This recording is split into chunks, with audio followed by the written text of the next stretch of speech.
Salut à tous, alors on va reparler de Tesla parce qu'a priori ça fait le buzz au niveau des médias, vous avez été plusieurs à m'envoyer donc cette information par rapport à la DGCCRF, donc par rapport à la répression des fraudes. En fait je préfère tout de suite vous calmer, c'est-à-dire que Tesla avait tendance à respecter plus le droit américain que français et européen, et dites-vous bien que ça soit BM, Renault ou autre, ils ne respectent pas forcément mieux au niveau des délais, au niveau des paiements, donc je ne sais pas en fait qui croire. Je vous mettrai éventuellement l'article juste à côté. Je pense que j'en ferai à la limite un résumé en short de ce qui a été reproché.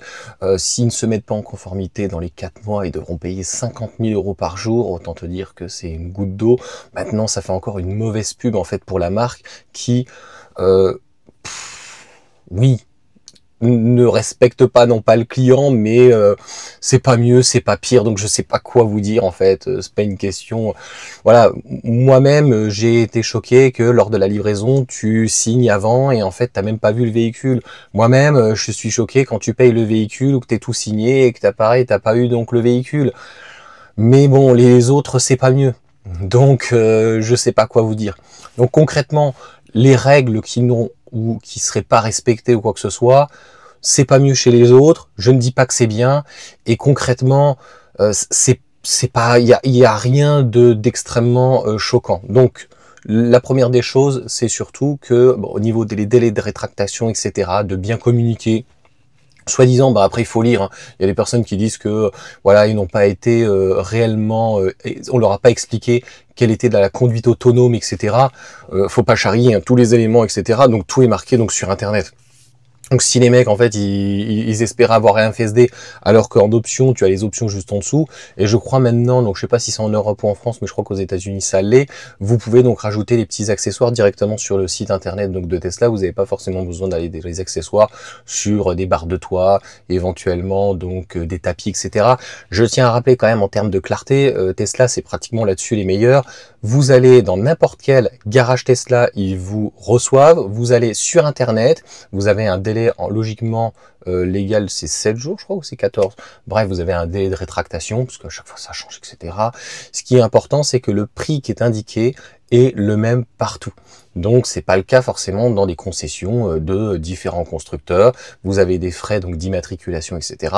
Là, tout est inclus. Donc en plus, il faudra maintenant payer la carte grise qui est obligatoire si on peut dire en fonction de la région, et je trouve ça aussi tout à fait normal, ça n'a rien à voir avec Tesla. Je pense que peu importe qu'on achète un véhicule électrique, thermique ou autre, on doit payer des taxes. Après tu me diras, on aurait pu faire ce cadeau fiscal, ça permettait donc d'aider, d'assouplir, mais bon après c'est pas ça qui coûte on va dire le plus cher hein. Quand tu achètes une bagnole à 40 000 €, si franchement tu peux pas payer en plus 300-400 €, bon, la carte grise, ça fait partie des taxes, malheureusement, là-dedans. Donc voilà pour cette petite vidéo. Honnêtement, pour moi, c'est le vide intersidéral. Vous me direz ce que vous en pensez. Mais voilà, s'ils se mettent en conformité, pas en conformité, de toute façon, condamnation, pas condamnation, il n'y a rien de particulier. Il y a des gens juste qui ont été peut-être choqués en fait de la manière où c'est fait, c'est-à-dire que c'est vrai qu'au tout début, là c'est un peu moins le cas, il n'y avait pas beaucoup d'accompagnement parce qu'il y avait énormément de ventes, il y avait du personnel, mais ça y allait à l'abattage. J'étais hier avec Sylvain à 17 h, s'il regarde la vidéo, il pourra vous dire, voilà, c'est très bien passé, il y a eu un accompagnement. Si vous les sollicitez plus, ils vous le font. Si en fait vous savez mettre, vous avez la mise en main, et si vous avez déjà acheté une voiture, là c'était pas son cas, ou s'il y a besoin d'aide ou quoi que ce soit, ils vous le font. Bon, chacun en fait son avis.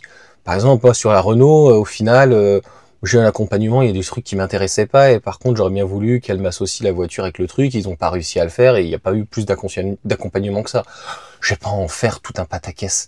Donc je pense qu'il y a des gens qui sont je sais pas, peut-être un petit peu trop exigeants et qui savent comment se font donc la livraison Tesla. Ouais, ben ça a des avantages et des inconvénients, ça se fait comme un McDo. Donc en fait, tu peux réceptionner ta voiture en 5 minutes, et il y a des gens ça leur convient très bien, il y a des gens qui ça leur convient pas, et faudrait pas qu'on tombe aussi un petit peu comme les Américains, qu'on soit procédurier pour tout, en tout cas, et n'importe quoi, parce que je trouve que c'est stupide. Franchement, ça peut pas être plus clair, tout est indiqué. Après, il faut lire aussi, pas les petites lignes, mais il faut lire un petit peu ce qu'on signe, donc à un moment donné, ça me paraît logique.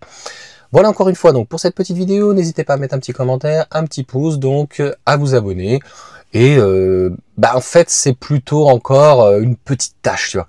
Et je vous dis, si en fait la DGCCRF faisait bien donc son travail, puisque donc c'est des remontées par rapport a priori à certains clients, ben il faudrait voir au niveau des autres constructeurs parce que c'est juste pas mieux.